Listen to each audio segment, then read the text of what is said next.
Donc aujourd'hui, on aborde notre partie 2 des paramètres de l'entraînement. Bienvenue à ce nouvel épisode du podcast Le poids de la nuance. Et notre objectif aujourd'hui, c'est vous donner un peu les outils pour devenir maître de vos programmes d'entraînement, puis un peu comprendre c'est quoi la logique derrière la programmation.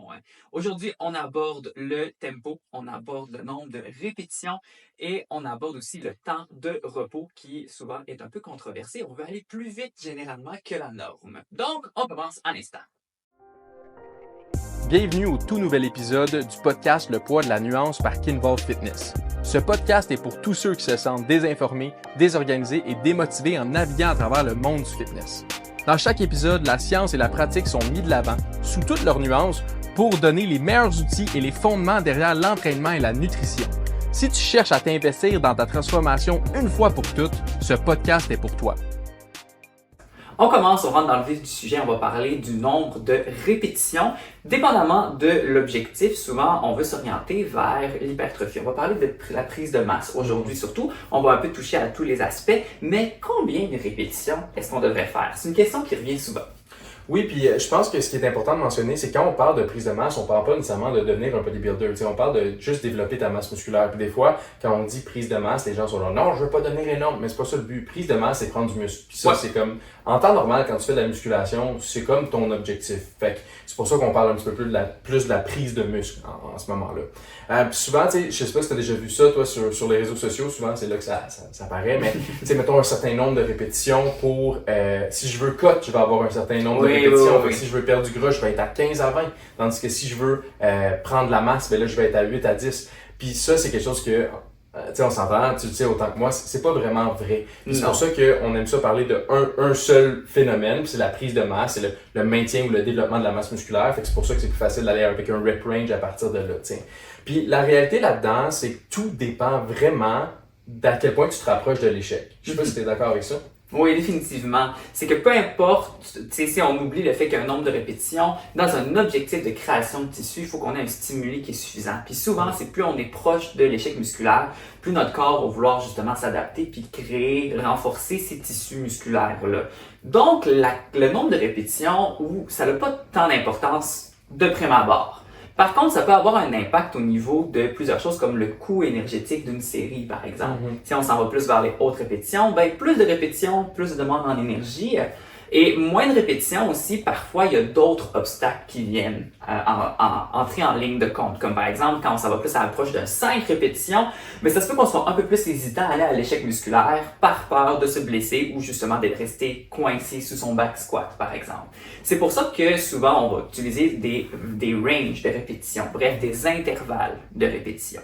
Et ce qui est important à savoir, c'est que l'hypertrophie, en tant que telle, c'est pas une qualité musculaire. C'est plus un état, mais dépendamment du nombre de répétitions qu'on peut intégrer, ben, on peut aller chercher différentes qualités musculaires. Puis à un certain point, c'est là que si tu dépasses un 15 répétitions, on va dire que c'est un petit peu plus de l'endurance au niveau du muscle. Mais tu sais, si on reste un petit peu plus avec l'hypertrophie, c'est pour ça qu'on donne en temps normal un range d'environ 6 à 12 ou 8 à 12 là, pour le développement de la masse musculaire. Mais parce que l'idée derrière ça, c'est que c'est facile de trouver l'échec musculaire. Tu sais, si on compare, mettons, un 25 répétitions, OK? Mettons que tu es rendu à 25 répétitions avec un poids, puis t'arrêtes parce que tu es fatigué, t'arrêtes parce que ça brûle, là, qu'est-ce qui te fait dire que tu n'aurais pas pu aller à 32?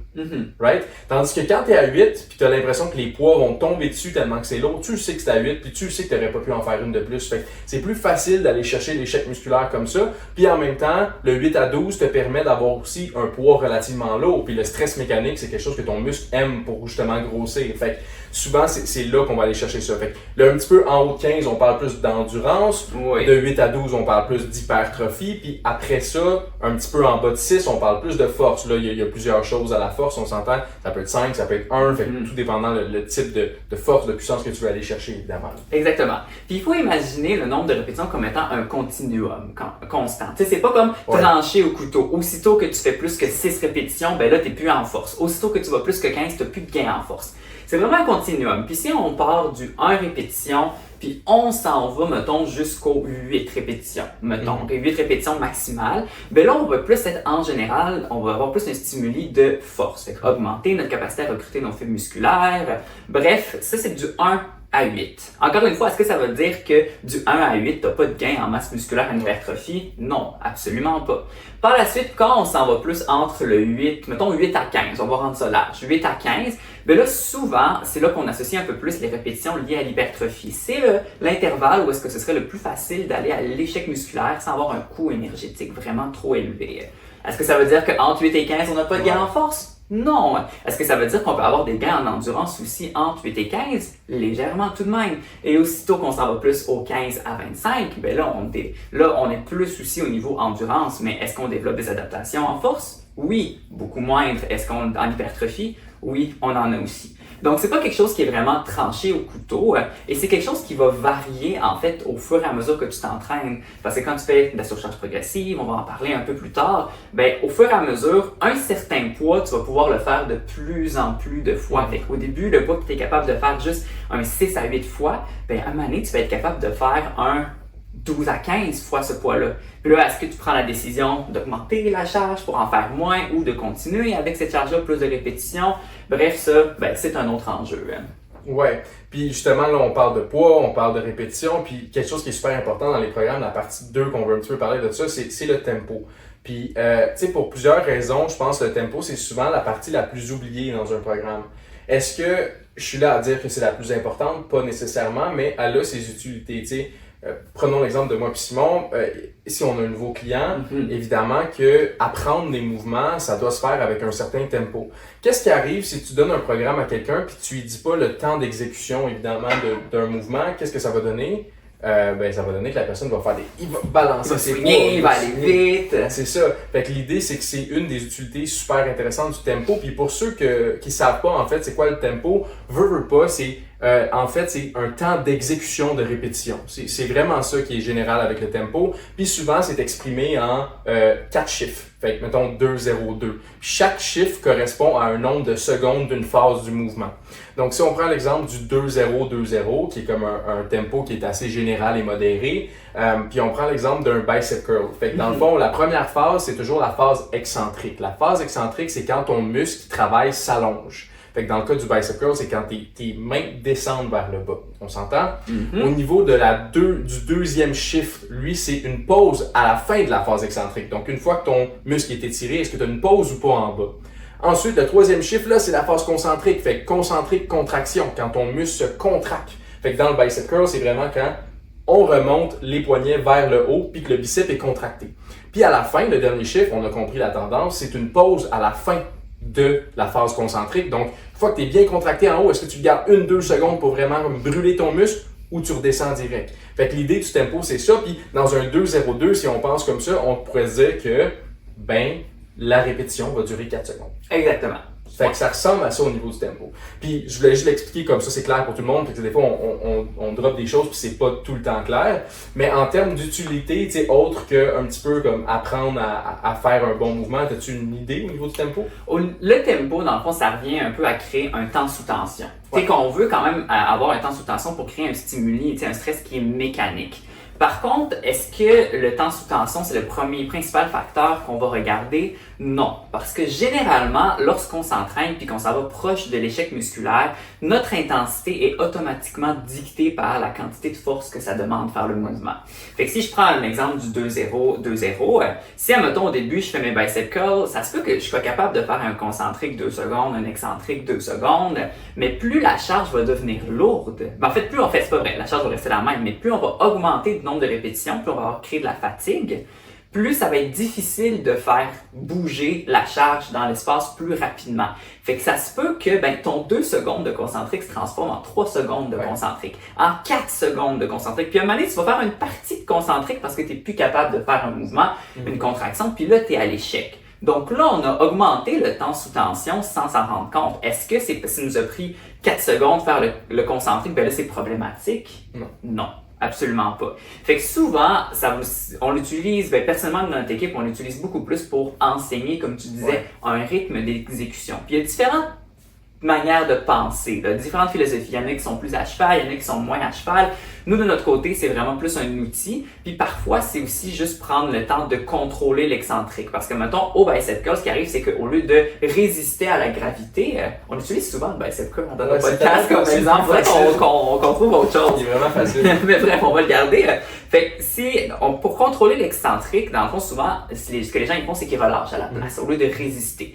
Pourtant, on a des super bons stimuli d'hypertrophie dans cette phase-là et il faut savoir qu'on est plus fort en excentrique, fait qu'à résister à l'étirement qu'en concentrique. Fait que souvent, on veut tirer aussi bénéfice de cet avantage-là, d'où pourquoi en excentrique, parfois, on a 2 ou 3 secondes qu'on va aller chercher. Mais, dans le fond, déjà le tempo va venir dicter un rythme qui va permettre de guider le mouvement au lieu que ce soit juste des swings, au lieu qu'on relâche.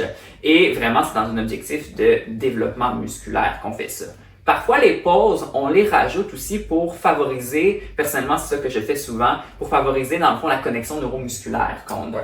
Parce que souvent, à toujours faire des contractions puis avoir des positions où est-ce que nos muscles sont raccourcis, des muscles qui sont allongés, mais on a la difficulté à sentir quel muscle qui travaille. Donc, souvent, faire une pause, par exemple, entre la phase concentrique et excentrique, ben ça permet d'avoir le temps, de sentir qu'est-ce qui travaille, puis là, hop, on relâche. Ça, c'est la principale utilité que je retrouve principalement là, au niveau du tempo. Toi, y a-t-il d'autres manières que tu l'utilises? Ben, c'est sûr que dans mon contexte, tu sais, je veux dire, à l'université, on en a appris, mais je veux dire, dans mon contexte, on l'utilise pas vraiment, mais pour les athlètes, ça peut être très pratique aussi. Tu sais, autant en hypertrophie, en force, tu sais, souvent l'excentrique lent, c'est très utilisé, mais tu sais, à la base, encore une fois, il y a plusieurs écoles de pensée sur ça parce que ça prend une composante de l'hypertrophie puis ça laisse les autres de côté. Fait est-ce que c'est optimal? On sait pas, mais reste que ça peut être une utilité. Comme tu l'as dit, en fait, l'excentrique est plus fort. Fait qu'on peut utiliser ça en force pour pouvoir mettre plus lourd puis charger notre excentrique. Ça peut être quelque chose. Mais encore une fois, tu sais, c'est souvent pour je veux dire pour le commun des mortels, mais pour les gens qui s'entraînent, mettons, juste pour prendre la masse, pour être en forme, tout le kit. L'idée du tempo, c'est vraiment juste ce qu'on l'a dit, c'est qu'il y a 2 phases. Il y a 2 phases importantes, excentrique, concentrique. Les 2 sont importantes, je viens juste de le dire. Fait que souvent, c'est que moi, c'est souvent ça que je vois aussi, comme tu disais, tu sais, quand quelqu'un commence, puis là, on va prendre autre chose que le bicep curl, mais mettons le bicep curl. Fait que la personne a fait sa phase concentrique, puis après, wow, elle relâche tout. Ouais. Comme si le mouvement, c'était juste de lever le poids. Mais il y en a 2, puis il y en a pas un qui va donner plus de résultats que l'autre. Au final, c'est un tout. Fait que je pense que c'est l'utilité générale du tempo, autre que oui, pour certains athlètes aussi, qui est quelque chose d'un petit peu plus niché. Mais c'est ça ressemble à ça. Ouais. Puis pour revenir un peu, tantôt je parlais du temps sous tension. Généralement, là, on a une grosse marge de manœuvre pour le temps sous tension, mais généralement, on recommande que les répétitions soient de moins de 10 secondes. Aussitôt qu'on dépasse le 10 secondes, ben là, on a beaucoup de fatigue qui s'installe, qui pourrait nuire justement à la production de force des répétitions qui sont suivantes. Fait assurez-vous de rester quand même en dessous de 10 secondes de contraction. Je vous dis 10 secondes sous tension, c'est long. T'es comme à 5 secondes pour monter, 5 secondes pour descendre. T'as beaucoup de perte d'énergie là-dedans. Fait en général, en dessous de 10 secondes, vous êtes safe. Puis ça se peut que vos dernières répétitions, là, ce soit lent. Puis que vous soyez proche du 7, 8, 9 secondes. Mais juste les dernières. Vous ne devriez pas commencer à cette intensité-là. Une erreur fréquente que je vois aussi, puis ça c'est beaucoup lié aussi à une peur de se blesser, c'est qu'aussitôt qu'on perd le tempo, qu'on perd le rythme, ben là on décide d'arrêter l'exercice parce que ben là je suis plus capable de contrôler, je suis plus capable de faire la contraction à une vitesse normale. Non, tant qu'on est capable de faire une contraction, ça veut dire qu'on n'est pas encore à l'échec musculaire. Parce que l'échec musculaire, c'est lorsqu'on n'est plus capable de faire une contraction concentrée, de manière sécuritaire bien entendu. Fait que faut pas que le tempo soit un obstacle, c'est vraiment un outil, mais c'est pas fixe dans vos répétitions. Avant qu'on continue, j'ai un petit service à te demander. Si tu aimes ce genre de contenu, laisse un like ou un 5 étoiles, puis partage avec un ami qui pourrait bénéficier de ce genre d'informations-là. Qui sait, tu pourrais peut-être nous aider à remplir notre mission de rattraper les erreurs du fitness une personne à la fois. Ouais, puis encore une fois, là, on va faire du poids une dernière fois. Tu sais, au niveau du tempo, là, tu disais ne pas dépasser 10 secondes pour la répétition, mais c'est aussi qu'il faut savoir que plus que tu mets du temps sous tension, moins tu mets de poids. Fait que là, tu rentres en conflit évidemment avec autre chose qui est important pour l'hypertrophie, puis c'est la tension mécanique, la charge. Donc, je veux dire, c'est pour ça qu'à un certain point, 10 secondes la répétition, c'est un petit peu rough, tu sais. Ça, c'est sûr à 100%. Ah, c'est sûr, ouais. Puis quand justement, là, on parlait de tempo, là, on parlait de temps où est-ce qu'on fait une contraction, ça demande de l'effort. Puis souvent, on a tendance à sous-estimer la quantité d'effort que ça donne et à quel point on a besoin de temps pour récupérer. Puis on avait le mindset au niveau des nombres de répétitions. Hey, c'est combien de répétitions pour cut, combien de répétitions pour prendre la masse. Mais on a aussi le même concept ou le même phénomène qui est apparu, qui n'est pas nécessairement vrai, avec le temps de repos. Parce que là, quand on est en cut, ben là, nos temps de repos, c'est des 60 secondes. Puis quand on est en prise de masse, c'est des 3 à 5 minutes, par exemple. Ouais, tu sais, je veux dire, c'est drôle parce que ça me fait penser, tu sais, quand moi j'ai commencé à m'entraîner, ben pas quand j'ai commencé à m'entraîner, mais quand on s'est connus puis je m'entraînais. Ouais. Moi, je faisais des supersets avec des 60 secondes de repos parce que dans ma tête, puis je pense qu'il y a beaucoup qui vont relate à ça, dans ma tête, l'intensité, c'était ça. Être intense, c'était avoir peu de repos parce que je repartais vite, puis parce que ça brûlait mon muscle, puis parce que j'étais fatigué, mon cœur il pompait. Mais la réalité, c'est que, tu sais, si on part de l'optique qu'on veut tous développer notre masse musculaire, right? On veut développer notre masse musculaire, c'est quoi l'objectif du repos? L'objectif, c'est de récupérer de la force, refaire nos réserves d'énergie à court terme pour refaire une contraction et avoir un stimuli efficace. Oui, parce que c'est quoi l'intensité? C'est dans ta série. Tu veux être capable de donner une intensité maximale lors de ta série. Puis, je te donne un exemple. Mettons, tu fais 100 livres sur un exercice quelconque. Mettons, un squat 100 livres, tu fais 10 répétitions. Mais là, tu te reposes 60 secondes, puis la série d'après, t'en fais 6. Mais t'es comme, ben, je suis allé à l'échec. Je suis allé à l'échec. Même à 6, j'étais plus capable d'en faire 7. Ouais, mais ton muscle était capable d'aller à 10 à l'échec musculaire. Tu t'es tellement pas reposé que là, tu vas à 6. Donc, est-ce que c'est ton réel échec musculaire ou tu t'es pas assez reposé? Fait que c'est cette intensité-là que tu dois aller chercher à la place. C'est que, OK, ben, t'as ton 10 répétitions dans ton exercice. Ben, à ce moment-là, repose-toi assez pour être capable de refaire ton 10 ou d'essayer de faire un 11 ou c'est ça qui va aller te donner de l'intensité. Fait que l'idée du temps de repos, c'est donner assez de repos à ton corps pour qu'il soit en mesure de vraiment juste donner son maximum à la série d'après. Là, on parle pas de perception d'effort, on parle de ce que ton corps est capable de faire. Parce qu'il y a une grosse différence entre perception d'effort, parce que j'en doute pas que cette personne-là, dans ce contexte-là, la 6e, c'était sa dernière. C'est pas ça que je dis. C'est juste que pour son muscle, si elle avait reposé assez, c'était clairement pas sa dernière. Puis c'est vraiment ça qui importe à ce moment-là. Fait que, c'est ça. Fait que la perception d'effort est aussi liée à la quantité d'énergie qu'on a disponible. Ouais. Mais lorsqu'on fait des efforts, puis je vais pas faire un cours, là, Sophie, je le dis, l'exercice, là, mais même si j'aime ça, dans le fond, quand on fait un effort musculaire intense, on va dire notre première série, on s'en va à 10 répétitions maximales, on a épuisé des réserves d'énergie intramusculaires, tu sais. Fait que pour refaire ces réserves d'énergie-là dans nos muscles, ça prend 2 à 5 minutes, déjà en partant.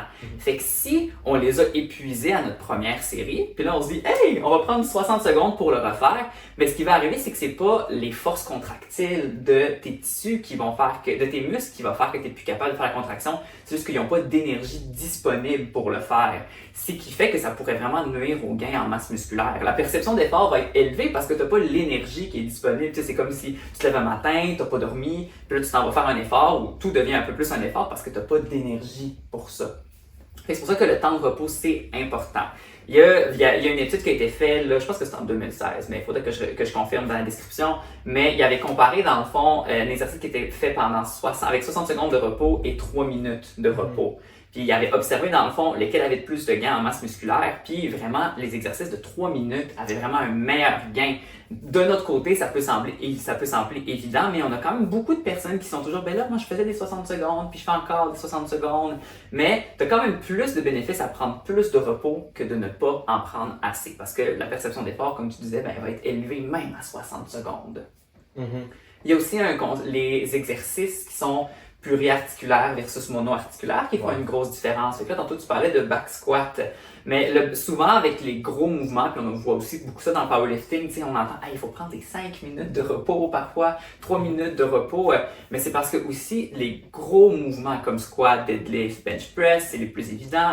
Ça demande beaucoup aussi d'énergie overall, puis ça crée beaucoup de fatigue généralisée. Donc, parfois, la problématique, c'est pas ton back. C'est pas juste le fait que tu aies fait 100 livres au back squat, c'est que, ton cardio va avoir été sollicité, tu vas être plus essoufflé. Fait que si tu prends pas le temps de récupérer quand tu recrutes beaucoup de groupes musculaires en même temps, ben ça va avoir un impact aussi sur les résultats quand tu t'entraînes, littéralement, quand tu fais ta prochaine série. Là.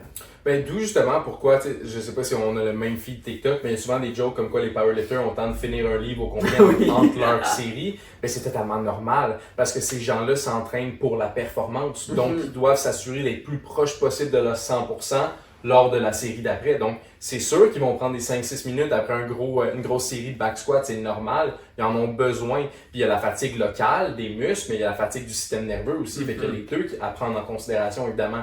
Mais tu sais, dans un contexte où, mettons, on parle à des gens en prise de masse, là, tu sais, souvent, ce qu'ils conseillent, c'est un 92 minutes à 3 minutes. Exactement. Selon moi, puis là, c'est selon moi, le 90 secondes, il est pas beaucoup. Si tu donnes une forte intensité dans un gros mouvement, 90 secondes, tu vas avoir de la misère.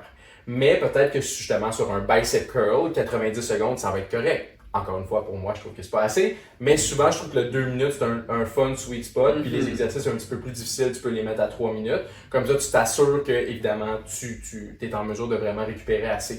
Puis justement, pour faire du poids un petit peu sur ce que tu disais au début, le nombre de répétitions par rapport à la perte de poids, par rapport à la prise de masse. Fait que c'est comme, est-ce que je dois faire, dans ce cas-là, plus de répétitions si je suis en cote? Ben non, parce qu'avec la logique qu'on a donnée, c'est qu'est-ce que tu veux faire quand tu cotes ou quand tu perds du gras, c'est que tu veux perdre du gras et non pas du muscle. Donc tu dois solliciter ton muscle comme si tu voulais prendre la masse. Donc à ce moment-là, les 2-3 minutes de repos sont quand même utiles. Tu utilises tout le temps la musculation pour justement avoir des muscles, garder tes muscles, faire grossir tes muscles. Fait que ça va pas être une dépense calorique. Si c'était juste ça, ta dépense calorique, ok, oui, pas de break, non-stop. Sauf que l'idée, c'est que la musculation, tu l'utilises pour gagner de la masse. C'est pour ça qu'on veut avoir le même stimuli que quelqu'un qui veut prendre la masse en prise de masse parce que tu veux la garder justement. Oui, c'est ça. Fait que c'est l'effet protecteur qu'on veut aller chercher dans une cote. En prise de masse musculaire, l'objectif c'est d'en créer plus. Fait que là, tu vas aller donner l'intensité aussi. Mais en cote, moi souvent à l'inverse, les gens disent augmenter le nombre de répétitions, mais le coût énergétique d'augmenter les répétitions, c'est beaucoup. La perception d'effort est supplémentaire quand tu es dans un contexte de restriction calorique. Fait que, est-ce que c'est la meilleure des options? Non. Pas vraiment. Puis pour les temps de repos aussi, c'est important, les guidelines générales, mettons qu'on a 2 minutes. Là. Ouais. C'est le général, on essaie de ne pas se tromper. Prenez le temps aussi de faire les expériences de votre côté, parce que parfois nos muscles ne répondent pas pareil d'un individu à l'autre, et parfois certains muscles récupèrent beaucoup plus rapidement que d'autres, tout simplement. Fait que, mettons, les triceps, c'est un muscle qui généralement a tendance à moins récupérer rapidement que les biceps. Donc, faites votre propre expérience et « Hey, je suis encore capable ». Sinon aussi, utilisez votre temps de repos pour réguler aussi votre intensité. À quel point vous êtes à l'échec musculaire. Je vous donne un exemple. Si vous êtes capable de faire 10 répétitions à 100 livres au bench press, on a diversité d'exercices aujourd'hui. 100 livres au bench press. Vous êtes capable de faire 10 répétitions. Puis là, écoute, vous prenez 60 secondes de repos puis vous êtes encore capable de faire 10 répétitions au bench press. Ce que j'aurais tendance à dire d'un regard extérieur, c'est probablement que ça manquait d'intensité, le bench press à le 10 répétitions initiales, parce que tu as eu uniquement besoin de 60 secondes pour récupérer. Tandis que normalement, tu es capable d'avoir un 2 minutes de récupération, puis qui aurait été relativement essentiel. Donc souvent, c'est là que je dis, ok, si tu es capable de faire ça en 60 secondes de repos, puis tu es comme, hey, je suis sweet sharp, probablement que tu peux augmenter la charge ou augmenter le nombre de répétitions pour aller plus proche de l'échec musculaire. Parce que quand tu vas proche de l'échec, tu n'as pas le choix de récupérer, sinon le poids ne bouge juste pas. Ouais, puis ça me fait penser justement à une petite parenthèse qu'on voulait faire en fin aussi, c'est parler de la surcharge progressive. Parce que tu sais, là, on parle de comment faire un programme, mais comment tu vas l'appliquer ton programme. Tu sais, parce qu'à un certain point, souvent, ce qu'on pense pas, puis on a un nombre de répétitions, fait que là, on se dit 8. Fait que là, dans le fond, j'arrête à 8. Mais, mettons qu'on prend le bench press, t'es à 100 livres, tu réussis à en faire 8, puis justement, comme dans l'exemple que Simon donnait, 60 secondes après, t'es quand même capable d'en faire 8 ou 10 là, dans ton contexte. Ben, c'est parce que tu n'as pas vraiment utilisé l'idée de la surcharge progressive. Parce que l'idée générale, c'est que la 8e devrait être ta dernière dans ce contexte-là. Fait que tu ne pourrais pas en faire 9 complètes. C'est ça l'idée. Mais à partir de là, comment on surcharge à partir de ça, tu sais? Fait que dans le fond, le concept de surcharge progressive, c'est s'assurer d'avoir une progression au fur et à mesure qu'on fait des séries, au fur et à mesure qu'on fait des séances d'entraînement.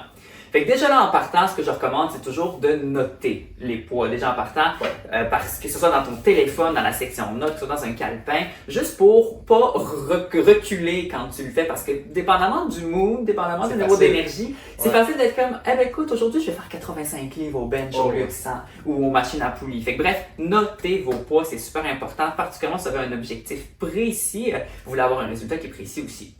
Donc, pour la surcharge progressive, ce qu'on veut, dans le fond, c'est qu'à travers chacune des séances, on ait une augmentation, généralement, du volume. Donc, soit du nombre de répétitions, soit de la charge qui est soulevée. Fait que si on prend l'exemple que le lundi dernier, on a fait, la dernière séance, on a fait 3 fois 10 au bench press.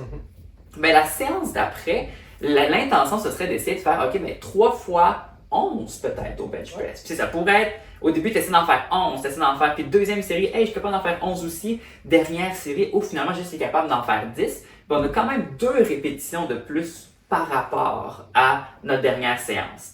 Et là, cette surcharge progressive-là, dans le fond, c'est vraiment un signe de gain en force et de gain en masse musculaire. Et une des raisons pour laquelle je trouve ça super important, c'est que ça nous donne des données autres que mesurer la quantité de masse musculaire qu'on a. Parce que si tu es toujours capable d'évoluer, puis d'augmenter tes charges, puis augmenter ton intensité, augmenter ton volume, mais ça veut dire que tu as des gains en masse musculaire. Mais gagner de la masse musculaire, c'est un processus qui est beaucoup plus long que perdre du gras. Parce qu'on a moins, mais c'est moins rapide de créer du tissu. Et souvent, ça peut créer beaucoup de découragement, plus on devient comme intermédiaire, avancé, parce que, ben, au final, on n'a pas l'impression visuellement d'avoir un changement. Fait que la surcharge progressive, c'est super important sur ce volet-là. Puis c'est pour ça aussi qu'on aime donner un range des fois de répétition. Fait que mettons, dis-toi qu'on parlait du 10, mais là tu vas être rendu à 11, fait que dans ta tête, ben là je suis à 11, ça fonctionne pas, je suis supposé d'en faire 10. Mais c'est pour ça que c'est intéressant de voir ça, si tu te donnes un 10 à 12, mettons. Puis là, tu fais 10, puis là, peut-être la semaine d'après, t'en fais 11, la semaine d'après, t'en fais 12, puis là, une fois que tu dépasses 12, tu sais que tu peux monter ton poids. Fait que là, tu montes ton poids, mais clairement, tu vas pas rester à 12, tu vas redescendre à 10 parce que ton poids va être lourd. Fait que là, tu fais la même étape. Fait que tu vas être en mesure de monter une semaine à l'autre, tu augmentes de répétitions. À un moment donné, quand t'es à 12, là, tu peux dire, je pourrais peut-être monter mon poids. Ça redescend à 10 avec un poids plus lourd, tu le remontes de même. Fait que c'est un petit peu ça le rythme qu'on veut avoir avec la surcharge progressive. Ouais, fait que c'est vraiment un cycle infini où est-ce que là on se donne un intervalle 8 à 10, puis là on ajuste.